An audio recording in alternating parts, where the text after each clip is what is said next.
Well, I'm so sad. We've arrived at video 10. I'd like to keep going. But we're going to talk about something really important today. Detoxification. Now, I suppose our ancestors did not have to worry about that because they weren't putting poisons in their body.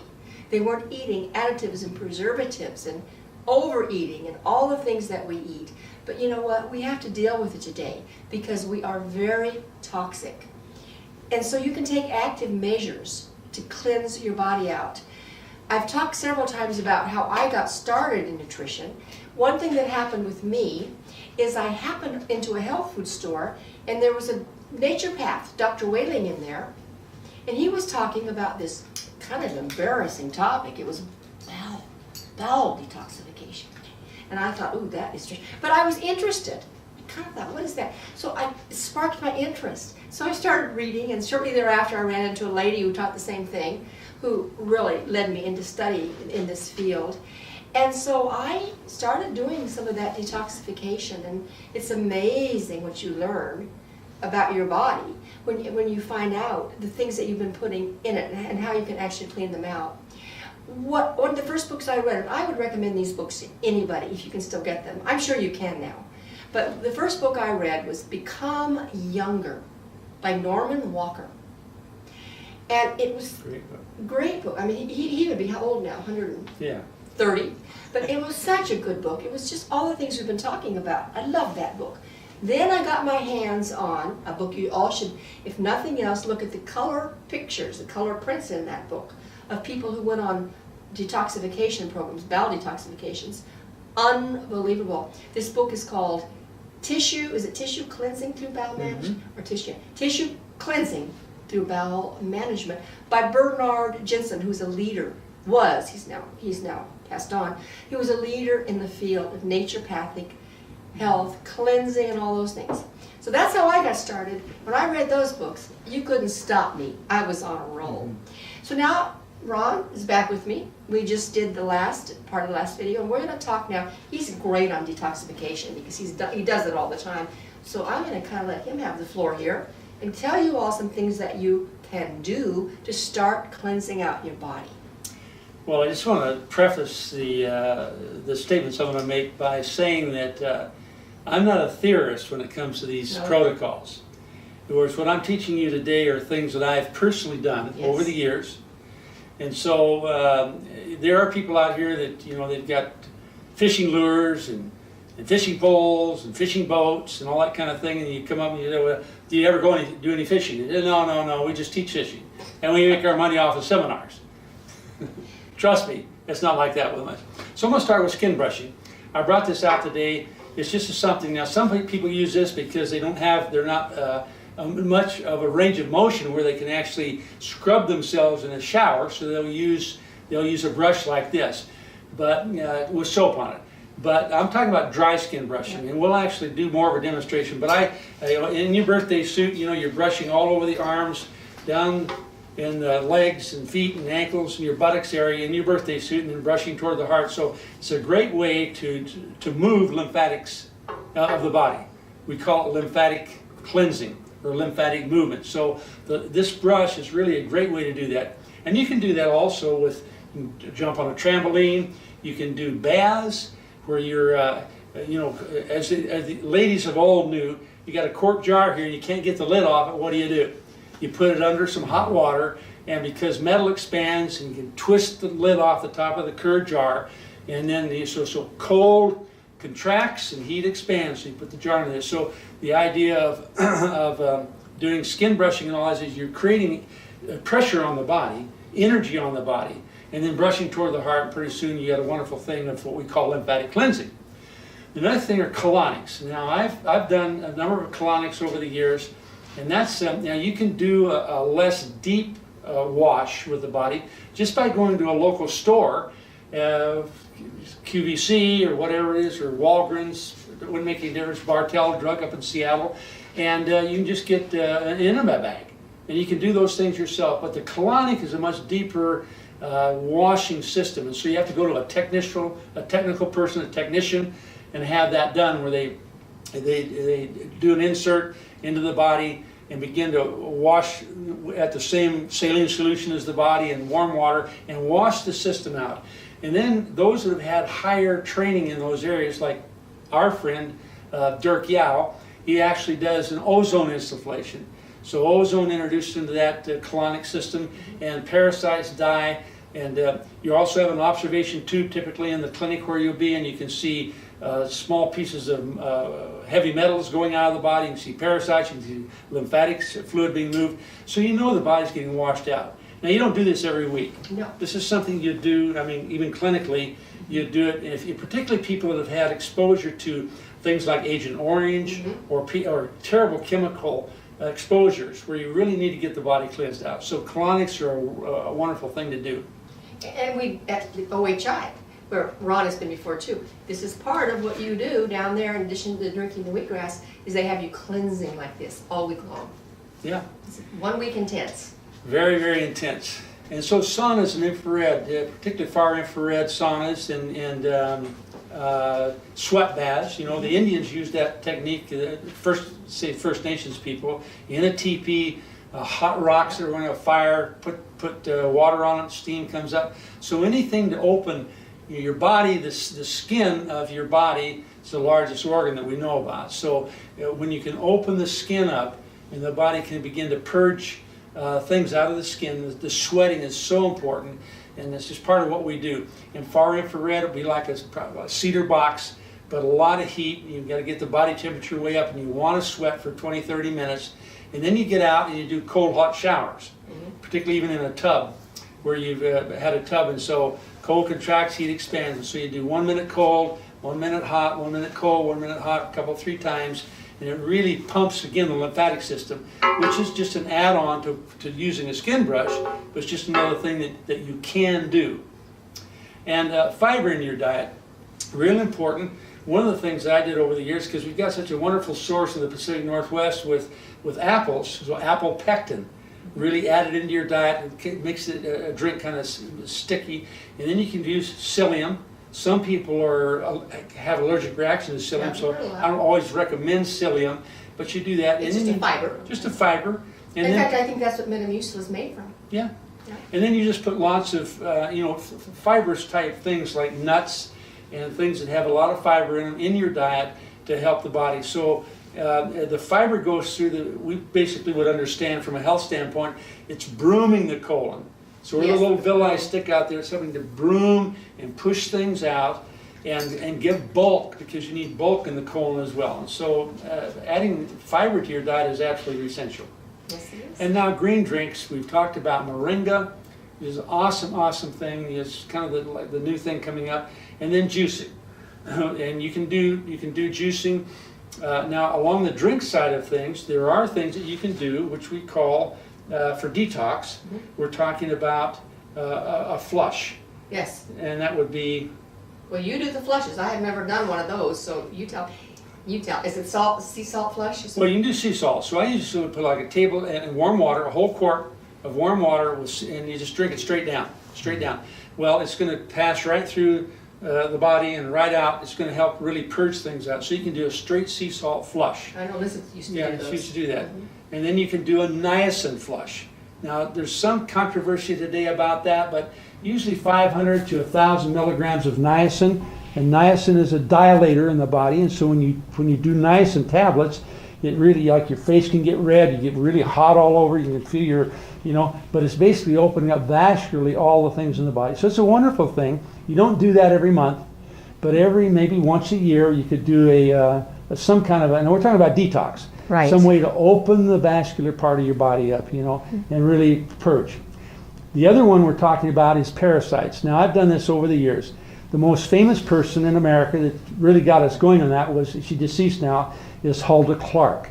And she had, it's wormwood, black walnut tincture, and cloves. And those are all dewormers. And they're all dewormers. And the worms don't like those things. And so it's usually a 21-day program. And you kind of do it by gradation. So you might start off and with the black walnut tincture, you've got drops. So 7, 8 drops today, next day is 9 drops, next day is 10 drops, you go up to 21. And then you're putting in a couple of clove tablets. Cloves are very, very strong, particularly the really good herb cloves. And they can be tough on the liver, So you don't do that continually over and over and over again, but you do that through, this is what I'm talking about detox. So it's black walnut tincture, cloves, and wormwood. Wormwood, even the name is helping to tell you that there's going to be something happening. So interesting about how people are in America. We take our pets to the vet, or say you're a farmer, and you know you need to detox your animals occasionally, and you bring the vet out and they do an insert and a suppository of some kind, and they detox the animals. But here you are, and you're paying money, $900 to go see a vet, and your animal's coming in, they're licking on you and kissing you, and you're licking and you're picking up whatever they've got. Yeah, but we never think about detoxing it. Or you're traveling on a plane and you're traveling to foreign countries. Somebody comes and puts their hand at one of the local restaurants, and you come in and put your hand on that, transfers to you, and all of a sudden, now we've shown pictures. And some of these parasites, they got little eyes and little teeth. That's 350 magnification, but here this thing is. You can see them online. It's eating and pooping and propagating in your body. So periodically, it's just our suggestion from a health standpoint that we need to consider doing some kind of parasite cleansing. And they're not expensive, maybe 25, 30, 40 bucks. But compared to the damage that it can do in the body, because these parasites can lodge in your liver, in your pancreas, in any number of places in the body, and then they begin to propagate and build up and then you can have some really serious problems. And so Hulda Clark felt like parasites were the main contributor to cancers of every kind in the body, because they get down there and they're using your cells, using your body, living on your body tissue to propagate and to live. And so you got to purge the body from those beasts. And so from a biblical standpoint, what we would say is cast the demons out.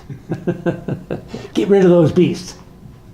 Well, so that's really good. Now, these are all detoxification techniques. If you have any health problems at all, talk to your doctor when you start doing cold showers and hot showers. Make sure it's safe. But you can buy these kind of kits at health food stores and maybe start doing something once every few months to detox your body. So I hope these are some good pointers. Well, we hope so. And one more thing I want to say, the lymphatic system does run through the body like the arteries and veins. And when you detox, you need to be pulling those poisons out of the lymphatic system, and that's why the skin brushing is so valuable. It kind of almost milks the lymphatic system. Yeah. One of the other things you can do in terms of pumping the lymphatic system, and that is get the little mini trampolines about the size of this table here, and you're just jumping up and down that, creating weightlessness, but it's pumping as you're bouncing like that. It really helps to pump the lymphatic system. So there's several ways that you can do these kinds of detox programs, and so we hope that information that we've just given to you is helpful, and God bless you.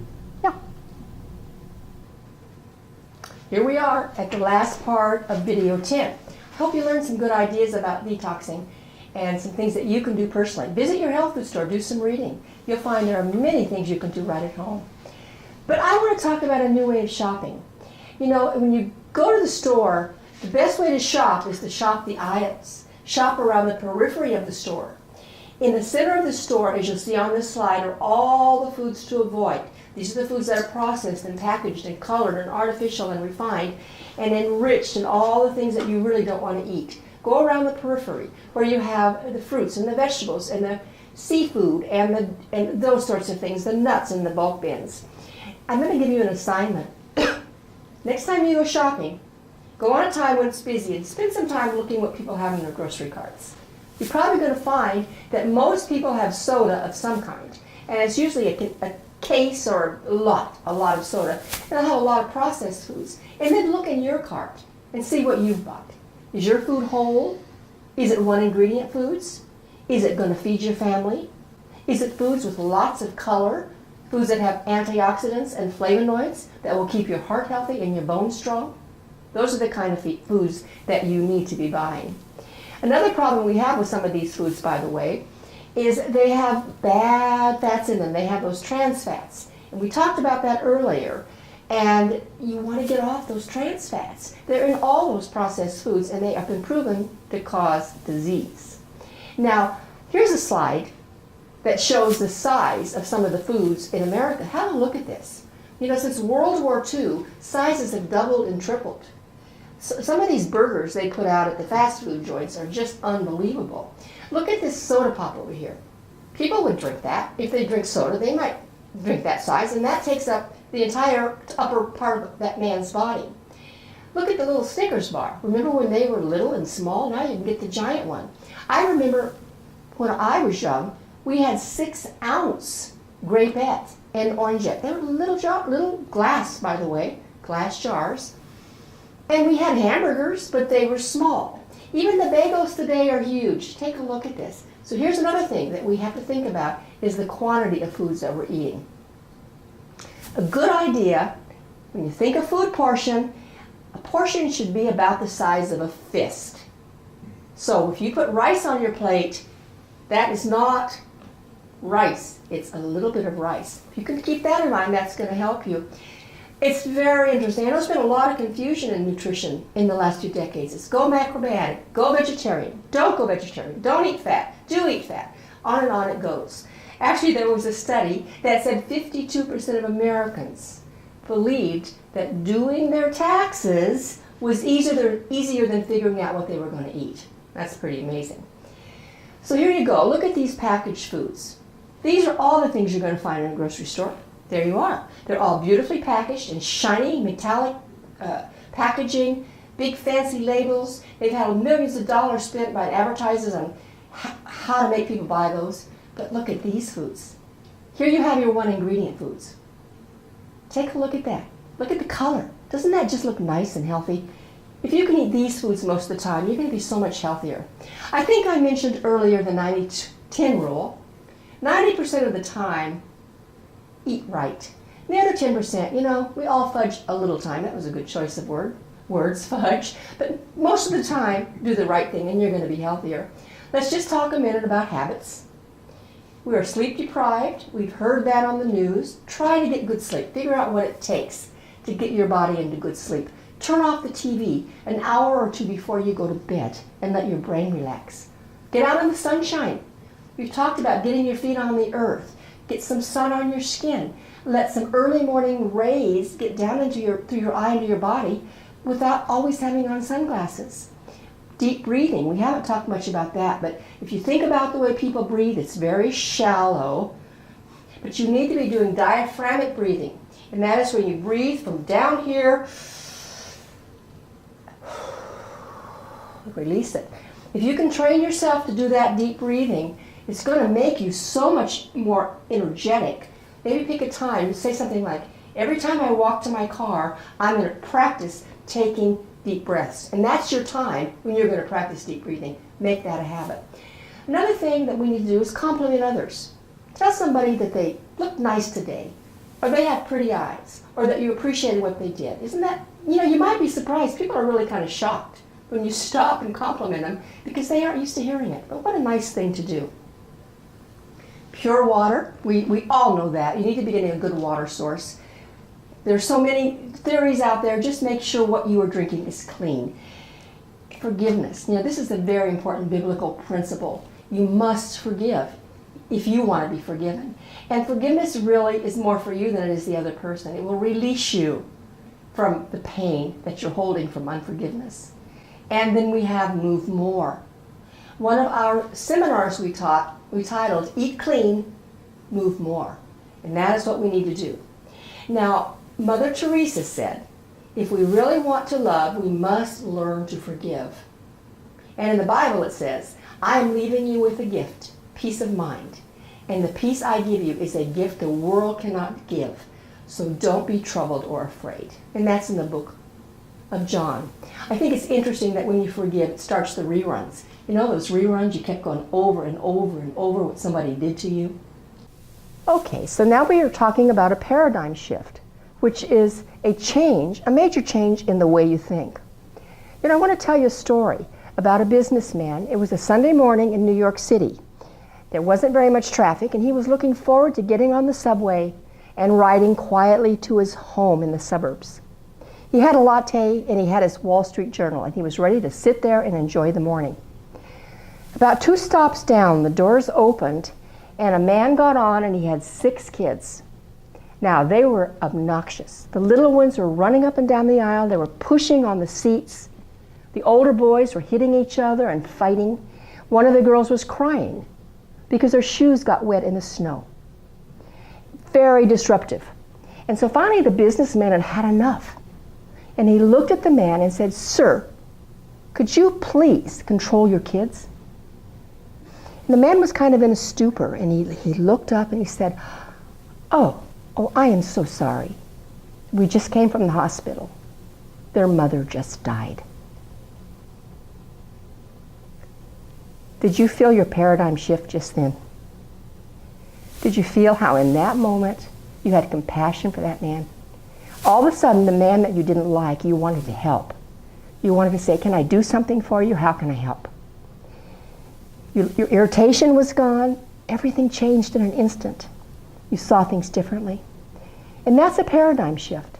And think about that in your life. If you had any shifts in your life like that, maybe it's time that you do. Maybe you're ready for this. Maybe you're ready to lose that weight, or change your lifestyle, or change your family's diet, whatever it is. I hope these videos have helped you capture that. I'm going to tell you what my paradigm shift was in my life. And that was at 28 years old. I accepted Jesus Christ as Lord and Savior. And I've never looked back.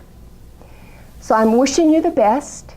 Again, all of the books and products and services, everything you want is on our website, which is here on the video. You can go there. You can go to the tab that says products and services on the video. For supplements that we've talked about, you can go to Metagenics, and you can purchase all these things. I'm also available to speak if you would like me to do that. So all that information is on the website for you. God bless you. And it was fun talking to you.